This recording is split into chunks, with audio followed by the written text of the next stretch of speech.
मुरंबा या मालिकेतील आजच्या भागामध्ये अक्षय जिथे काम करतो त्या कॅन्टीनमध्ये अक्षयच्या वडिलांनी सगळं नासधूस केलेला असतो. सगळं इडलीचं पीठ सांडून दिलेलं असतं आणि मग अक्षयच्या वडिलांनी असा सगळा नासधूस केलेला असतो. अक्षयला फोन येतो. अक्षय तिथे पोचतो. तेव्हा अक्षय त्यांची मनापासून सॉरी मागत असतो. तो म्हणतो की माझ्या वडिलांनी जे काही केलं आहे ना त्याबद्दल खरंच मी तुमची माफी मागतो, पण मला एक संधी द्या, पुन्हा मी असं होऊ देणार नाही.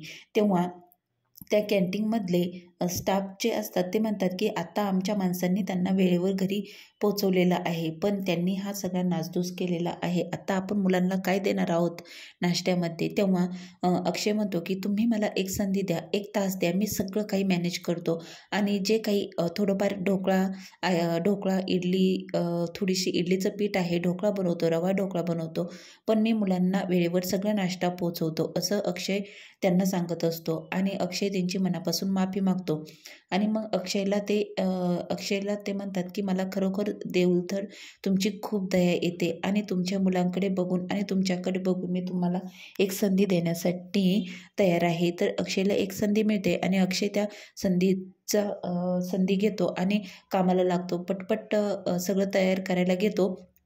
तर त्याला आठवतं की आरोहीला मी खरंच आरोहीबरोबर पळण्यासाठी रेसमध्ये जाऊ शकत नाही, पण आरोहीला मी कसं तरी मॅनेज करेन, आरोहीची समजूत काढेल, पण हे काम माझ्या हातून जाता कामा नये. अक्षय पटपट काम करतो आणि बॉक्स भरतो आणि मग त्यांना म्हणतो की माझ्या मुलीने रेसमध्ये भाग घेतला आहे, प्लीज मला जाऊ द्या, मी तिथून आल्यावर सगळं मॅनेज करेन. आणि मग ते म्हणतात की ठीक आहे जा.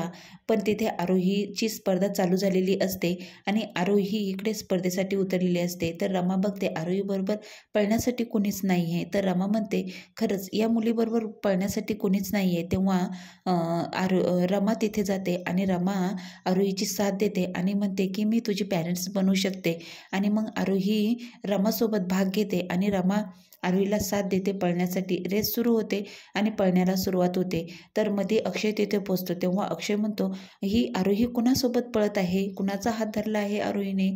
तर तो म्हणतो की मी वेळेवर पोहोचू शकलो नाही, त्यामुळे आरोही बरोबर कोणीतरी पळत आहे. अक्षय पळत जातो आणि मग अक्षय पण आरोहीचा हात धरतो. आरोही तिच्या बाबाला बघून खूप खुश होते. आरोही म्हणते बाबा तू आलास. आणि मग दोघेही पळायला सुरुवात करतात. रमा आरोहीचं बोलणं ऐकून अक्षयकडे बघते आणि अक्षयकडे बघताच दोघे एकमेकांकडे बघतच राहतात आणि मग पळण्याचे थांबतात. आरोही त्यांच्या दोघांकडे बघते. आरोही म्हणते मला तुम्ही दोघे हरवणार आहात का, चला पळा. आणि मग आरोहीचा हात धरून ते परत पळायला लागतात आणि दोघेही आरोहीसोबत जिंकतात आणि दोघे एकमेकांकडे बघतच राहतात, कारण की त्यांची भेट तिथे झालेली असते. तर आरोहीचा प्रथम क्रमांक आलेला असतो. स्टेजवर आरोहीचं नाव घेतलं जातं आणि आरोहीला ट्रॉफी देण्यात येणार असते. आणि मग तेथे अक्षय आणि आरोही स्टेजवर जातात. पण मॅडम म्हणतात की खरोखर आरोहीसोबत RK मॅडम पळालेल्या आहेत, तर त्यांनीसुद्धा स्टेजवर यायचं आहे. पण रमा काही स्टेजवर जात नसते आणि मग आरोही तेथे जाते. तेव्हा आरोही म्हणते मला माहिती आहे मॅडम तुम्ही माझ्या आई नाही आहात, पण मला तुम्ही माझ्यासोबत स्टेजवर यावं असं मला वाटतं. आणि मग रमा आरोहीच्या आग्रहाखातर स्टेजवर जाते बक्षीस घेण्यासाठी. आणि मग आरोहीला ट्रॉफी देण्यात येते, पण रमा तेथून निघून जाते. आणि मग अक्षयला आरोही विचारते मॅडम अशा का पटकन निघून गेल्या. अक्षय म्हणतो त्यांची ती जुनी सवय आहे निघून जाण्याची आणि मग त्यांना काहीतरी काम असेल त्या गेल्या असतील, असं अक्षय आरोहीची समजूत काढतो. आणि मग रमा ऑफिसमध्ये जात असते. रमा म्हणते खरोखर मला वाटत होतं माझी मुलगी एक ना एक दिवस येईल आणि मला आई म्हणून हाक मारेल आणि आज ती माझ्यासमोर आलेली आहे.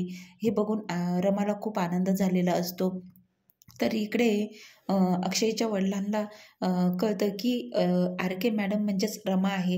इरावतीला तो सांगत असतो की बघ ज्या RK मॅडम ज्या आहेत ना तीच रमा आहे, असं इरावतीला सांगतो. आणि दोघेही शॉक होत्या, कारण की त्यांना कळलेलं असतं की RK मॅडम जी आहे तीच रमा आहे. तर अक्षय ऑफिसमध्ये पोचतो. तर अक्षय ते रमाला जुनी आठवण करून देतो. जुन्या आठवणी जाग्या होतात.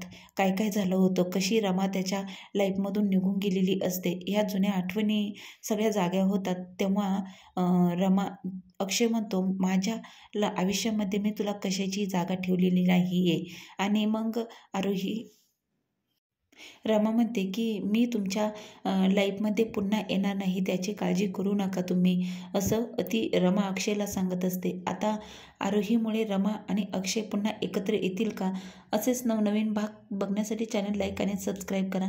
आता पुढील भागामध्ये असं बघायला मिळणार आहे की आरोहीमुळे रमा अक्षय नक्कीच एकत्र येतील आणि अक्षयचा जो झालेला गैरसमज आहे तो दूर होईल का?